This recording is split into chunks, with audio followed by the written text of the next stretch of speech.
Representative Tana Senn, and with me is Senator Annette Cleveland and a number of our colleagues in the back. So thank you so much, everyone, for being here. In 1943, our country was at war. Women entered the workforce to fill vacant job openings. The price of gas was 15 cents a gallon, and a car cost $900. Even then, Washington State had the foresight to pass an Equal Pay Act. Fast forward to 2015. We have the first African American president. We've sent robots over hundreds of millions of miles to alien planets, and yet women still earn only 80 cents to the man's dollar. And the Equal Pay Act has not been updated for 70 years. We have made great strides in narrowing the gender pay gap. But as unequal pay persists into our new economy, we need to take a fresh look at what it takes to open doors of opportunity for all men and women. As we continue to make important investments in secondary education, we need to make sure that as our young people graduate, they're able to enter the workforce that provides equal opportunities for both men, women, and all workers. While no one policy will eradicate the deliberate or the inadvertent discrimination, there are some changes that we can make that will make a difference. For proof, you only need to look at the actress Charlize Theron. Just last month, following the release of contract information by Sony, she learned that she was making $10 million less than her co-star of Equal Billing. With her fame, she was confident that she could ask for equal pay without fear of retaliation. But not all women have her prominence. As we will hear in a moment, this issue transcends profession. For information is power. Let's even the playing field to ensure that all employees have the information they need to ensure they're paid and promoted fairly. I'm proud to introduce the Equal Pay Opportunity Act with Senator Cleveland and with over 50 bipartisan signatures. It's time we catch our policy up with the modern economy of 2015.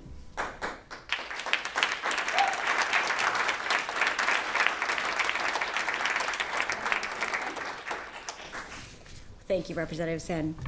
Hello, my name is Annette Cleveland. I am privileged to serve the 49th Legislative District as State Senator, and I am particularly proud to stand here today with my colleague, Representative Senn, these wonderful elected leaders behind me as well, to offer my sponsorship and full support for this legislation.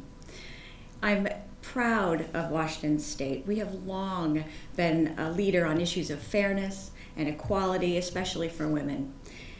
As many of us recall, Washington State granted women the right to vote a full decade before the rest of the country.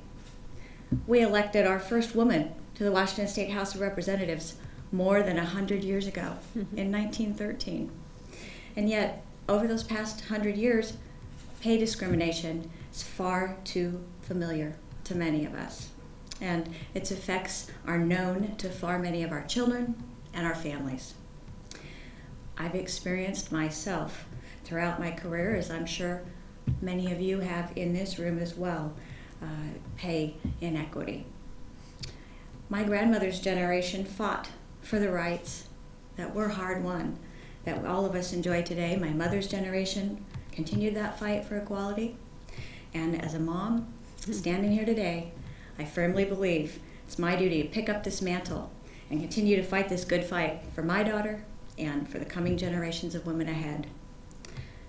When President Kennedy signed the Equal Pay Act of 1963, he said in his remarks that it was a step forward. He never said it was a final solution, and it wasn't, or we wouldn't be here today offering this legislation. So just as this bill is not a final solution, it does open the door to begin to again move forward the conversation about equal pay for equal work. We have accomplished a great deal in the last 72 years, the last time Washington's Equal Pay Act was addressed, and yet we still have far to go until women are paid equally as men are.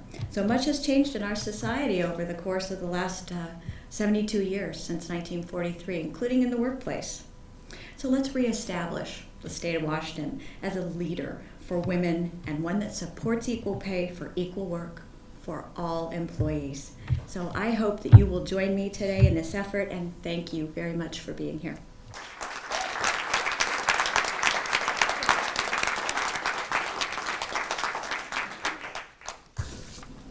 I'd now like to call up Amanda DeShazo, who will tell us about her experiences around this issue. Amanda, thank you for being here. Good morning. Good afternoon. My name is Amanda DeShazo. I'm from Tacoma. I started working as a sales associate at a major chain clothing store while I was in my first year of college. I was raised by a single mom, and no one in my family had ever gone to college, so I had to pay my own way through school, working 2 jobs and taking out loans.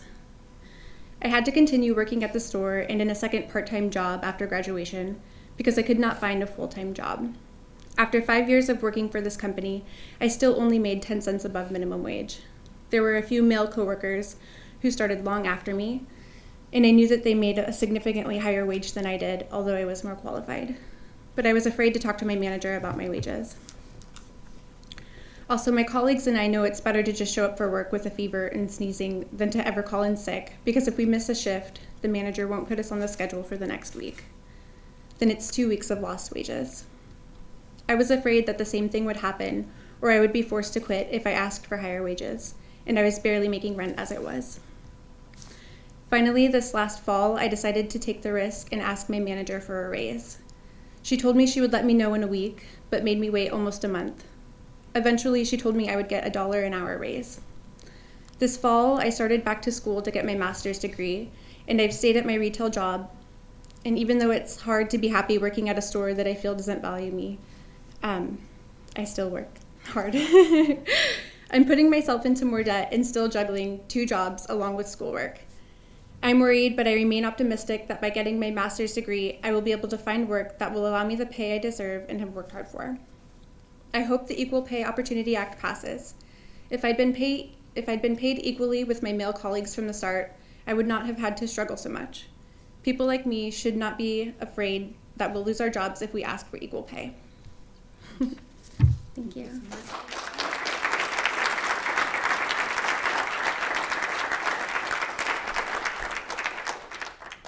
Thank you so much, Amanda, for sharing your story. And I know there are so many other stories out there about women not having pay equality and feeling afraid to ask for that and for fear of retaliation. I'd like to call out Kristen Rofinkbinder from Moms Rising, who will share with us a few more stories. Thanks, Kristen. Sure. Thank you. It's such an honor to be here today. I'm Kristen Rau-Finkbeiner, Executive Director of Moms Rising, an organization with over 1 million members nationwide and 40,000 members right here in Washington State. Our members are deeply thankful to Representative Senn and Senator Cleveland for championing this Equal Pay Opportunity Act, as well as to the more than 50 co-sponsors who have signed on to this bill. I want to have a moment of applause. Can we just do this? Thank you.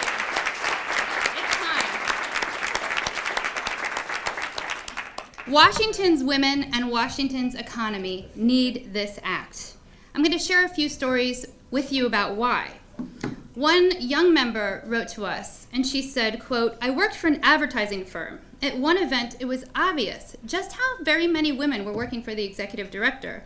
So I asked him at the party why. Why does he hire so many women? He said, because I can pay them less. I was 23 and shocked. I hadn't yet learned I was less valuable than a man."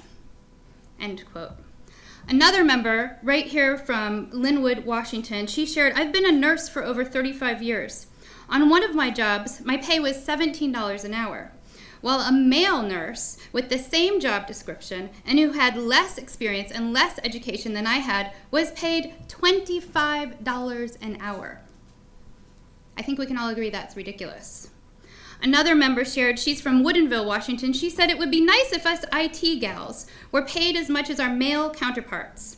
Once when I was temping in an operations support role, a new male employee was hired on our team, coming from the same temp agency that I came from.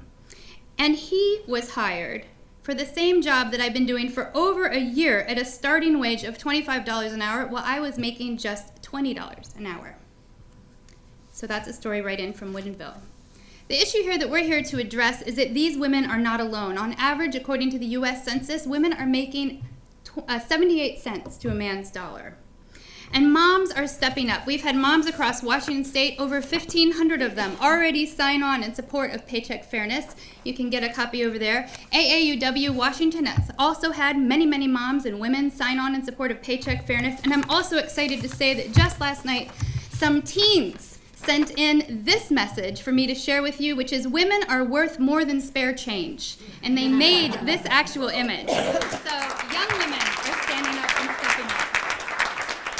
Women are most certainly worth more than spare change. And I want to talk about a little bit, just briefly. Many of you know I have a thing for numbers. I want to share some numbers about what's going on so briefly. Our labor force is now 50% women for the first time in history. Women, 3/4 of moms, are now in the labor force, yet unfair pay is hitting moms and women of color the hardest. We talked about 78 cents to a man's dollar being on average. When you lift up the cover of what's going on with unfair pay, we find that actually women without children are making 90 cents to a man's dollar. Moms are making 73 cents to a man's dollar.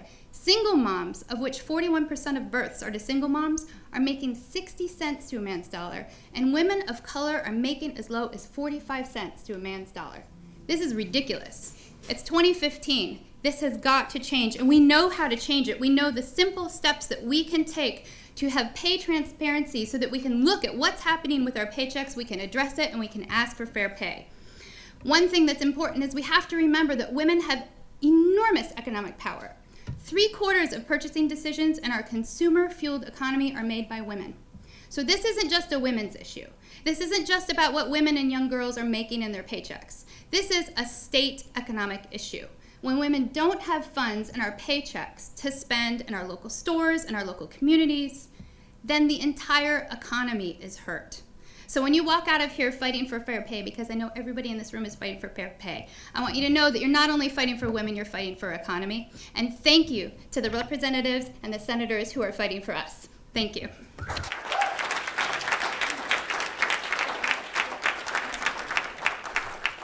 Thank you. Thank you, Kristen, so much. We're lucky here today to be joined by Seattle City Councilwoman Jean Godden, who has been also leading a great effort in Seattle around pay equality. I'd like to bring up Councilwoman Godden. Thanks for joining us. Thank you so much. And thank you very, very much, Representative Senn and Senator Cleveland, and to all of you. I'm just so excited about this. I think it's a wonderful thing that you are doing to introduce it. And I am so excited that I have to tell you a little personal story and get a little personal. As a daily columnist some years ago for the Seattle Post-Intelligencer, I discovered that there were 6 columnists at the paper, 5 men and myself. And guess which one of us got the lowest pay? I wrote more often, I wrote more words 4 times a week, and still I was getting the lowest paid. At the time, I was the sole breadwinner in my family. My husband, who was an artist, had MS and could no longer work, and I had to support the family and to raise 2 sons who were school age at the time. I could have used extra money, but that was then. And now things are not much better. And I don't want to see another woman have to face the problems that I faced with wage discrimination. It is time to end this. In the Seattle area, where we do have some very wonderful things going on, we still have, it's even worse. It's a 73 cents on the dollar for women in the Seattle area. And we've got to do better than this, and thanks to this bill, we may very well be able to do that. Thank you so much. We need you as partners to get this through.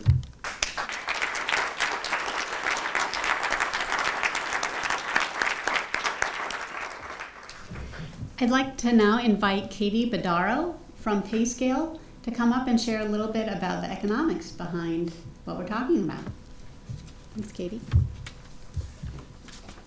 Hi, thank you. First, a little introduction and background about what PayScale is. My name's Katie Bardaro. I'm the Director of Analytics and Lead Economist at PayScale, a Seattle-based company. PayScale is the world's largest online compensation data provider. We use a data-driven approach to examine and present the market value of job positions. We support transparency in wages and provide this through our software offerings to both employees and employers. Through PayScale's online compensation survey, we collect data from individuals on their jobs, their employers, educational background, and various demographics such as gender. Using these data and a proprietary compensation model, we then provide reports to these individuals to show how they are paid relative to other people just like them. Further, we also sell a software service to employers. This also utilizes our data and model so they can understand how their workforce compares to the labor market for similar positions at similar employers. We've had over 40 million profiles collected from employees and serve over 3,500 business customers. Therefore, both employees and employers seem to share the same feeling that transparency in the labor market is key to both a successful career and an effective workforce. This brings me to PayScale's statement on the Equal Pay Opportunity Act.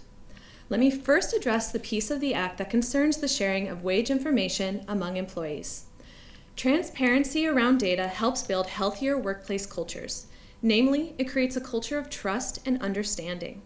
By enabling employees to understand compensation decisions and their own market value, businesses will cultivate an engaged workforce. An engaged workforce ultimately leads to stronger businesses, which of course has a positive impact on the economy as a whole. By eliminating an employer's ability to retaliate or punish employees for discussing wages with their peers or for seeking understanding about their own wages, this act strives to bring wage transparency to the labor market. Secondly, we also believe that data-driven decisions around pay ensure potential biases, intended or unintended, are never introduced. PayScale believes that the right place to start to ensure compensation is equitable for everyone, men and women, is with a comprehensive compensation management plan that utilizes real market data. This data-driven approach makes it easier to identify outliers and any gender imbalances that exist at a given company, and helps to ensure these biases don't play a role in determining compensation. It is widely recognized that everyone has biases when it comes to hiring, promoting, and determining wages. The glass ceiling, which is a term used to describe the barrier that prevents women and minorities from moving into leadership roles at companies, has become a hot topic in recent years. For example, in the most recent release of the Fortune 1000, it was found that only 51 of the 1,000 companies had a female CEO. The statistic should have been blown out across the news, but wasn't too much. It is often theorized that biases in hiring managers is what perpetuates the glass ceiling. One notable study shows just that. Corinne Moss-Racusin and her colleagues at Yale ran an experiment where they presented scientists with application materials from a student applying for a lab manager position who also intended to go on to graduate school. Half of the scientists received applications with a male name attached, and half were given the exact same application with a female name attached. The results found that the female applicants were rated significantly lower than the male applicants in both competence and hireability. Further, the study found the scientists offered lower starting salaries to the female lab managers than their male lab managers. Therefore, we see proof of gender bias in hiring and wage determination. Something else about this study that is notable is that the bias was not just observed in male hiring managers, but female ones as well. Both genders preferred the male applicant over the female applicant, even though they shared the exact same qualifications. As another example in PayScale's data, we've observed a gender wage gap that widens for upper-level positions, further proof of a glass ceiling. This act strives to protect workers from experiences like the above, by allowing an employee to use civil action to recover lost wages due to either observed wage disparity amongst like candidates or due to a lack of professional advancement. So therefore, this act strives to break the glass ceiling and protect workers from these biases. In conclusion, PayScale feels as if the only fair and equitable thing to do is to make compensation decisions based on data. By using this data-driven approach to understand fair market value, you remove the impact of biases, both conscious and subconscious ones. In other words, the important consideration in today's competitive economic landscape is to get compensation right, regardless of gender. The onus should be on the employer to identify gender inequalities that may exist at that organization and adjust compensation accordingly based on market data. Further, workers should not be punished for seeking transparency in wages in an effort to identify these potential disparities. Thank you.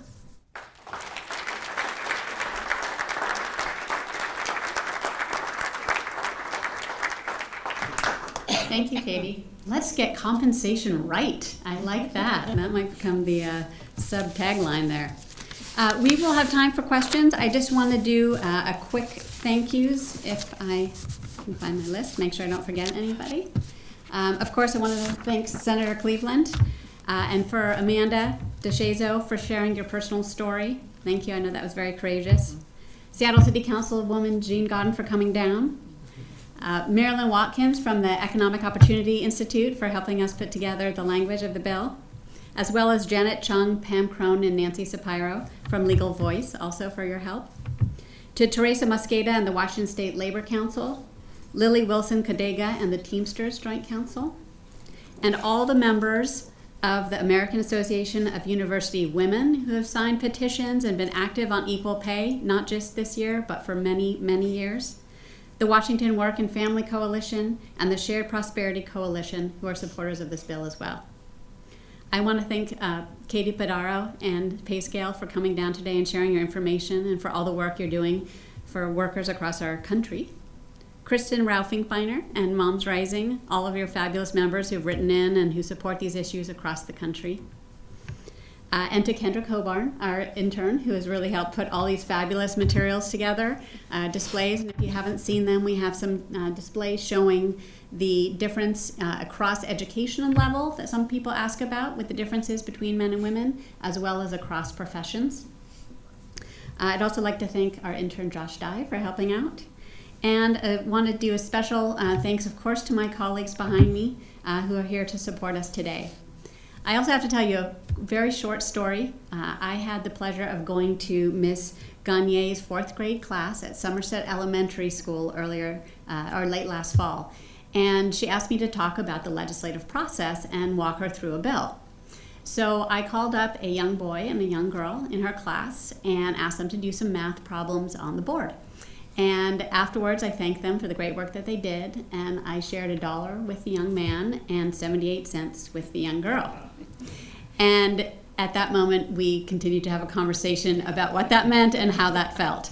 And from the mouth of babes, I can tell you they got it, and they got that that was not fair. So thank you very much to her entire class at Somerset Elementary.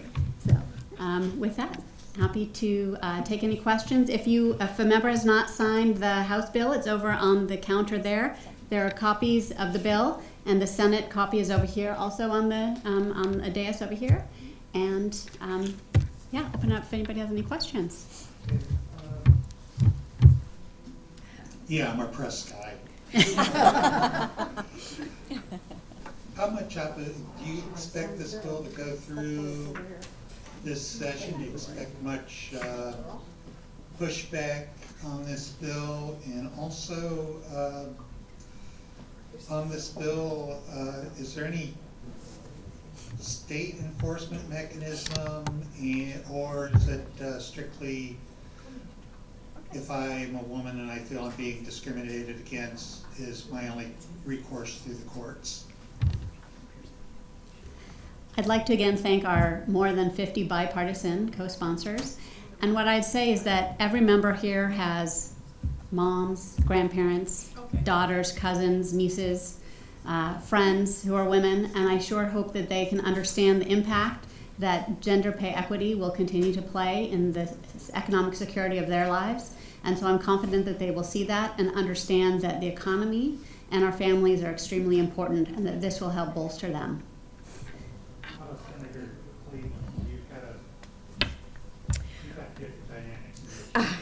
Indeed, the dynamics do differ somewhat in the Senate and in the House. However, there's a lot of talk here, as you well know, about bipartisanship and issues that we can work together on. And certainly that was my goal with this legislation, was to reach across the aisle, and I continue to do so, and I can remain very, very hopeful. But as Representative Senn indicated, we need the help of all of you as well. This issue cuts across all boundaries, and so hope that you will assist in the work ahead.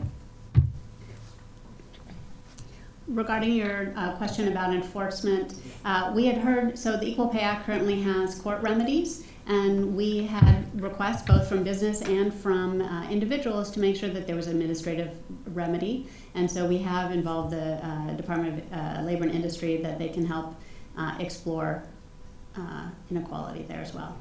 Sort of could be a admin judge. Yeah, administrative. Yeah.